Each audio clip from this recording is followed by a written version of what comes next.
मुख्यमंत्री एकनाथ शिंदे आणि फडणवीस अजितदादांची रात्री 1 तास बैठक, विधानसभेच्या जागावाटपावर चर्चा झाल्याची शक्यता. उद्योगपती गौतम अदानींनी मुख्यमंत्री एकनाथ शिंदेंची भेट घेतली. धारावी प्रकल्पासंदर्भात बैठक झाल्याची माहिती. राज्याचे एक उपमुख्यमंत्री पुण्याचे, ते या ठिकाणी नसतानाही धरणातून पाणी वाहिलंय. पुण्यातील पूरस्थितीवरून राज ठाकरेंचा पालकमंत्री अजित पवारांना टोला.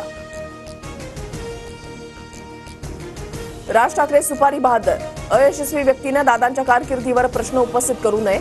अजित पवारांवरील टीकेनंतर अमोल मिटकरींचा पलटवार.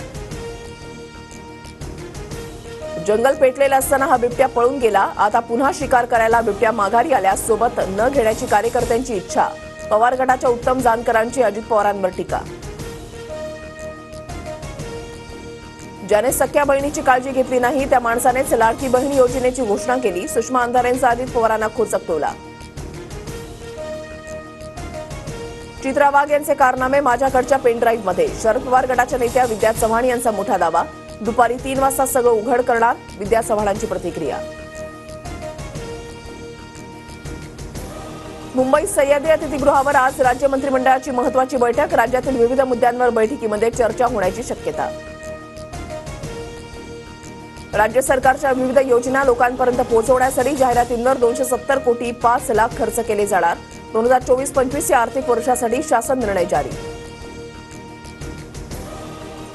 राज्य सरकारकडून ज्येष्ठ नागरिकांसाठी महामंडळाची घोषणा. ज्येष्ठ नागरिकांसाठी पेन्शनसारखी योजना राबवण्यात येणार. मंत्री उदय सामंत यांची माहिती.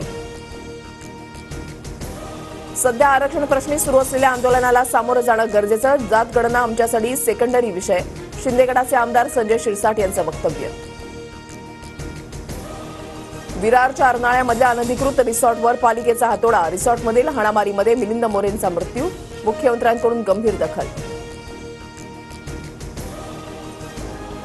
खडकवासला धरण साखळी प्रकल्पातील पाणलोट क्षेत्रामध्ये पाऊस सुरूच. पावसाचं प्रमाण वाढल्यास पाण्याचा विसर्ग मुठा नदीपात्रामध्ये वाढवण्यात येणार. नदीकाठच्या गावांना सतर्कतेचा इशारा. परतीपूर्वीच दिंडी प्रमुखांच्या बँक खात्यामध्ये 20,000 रुपये जमा. आषाढी वारीमधील 1500 दिंड्यांना 3 कोटींचं सरकारकडून वितरण. पॅरिस ऑलिम्पिकमध्ये पराभवानंतर भारताचा टेनिसपटू रोहन बोपन्नाकडून निवृत्तीची घोषणा. रोहन बोपन्नाच्या 22 वर्षांच्या कारकिर्दीला पूर्णविराम.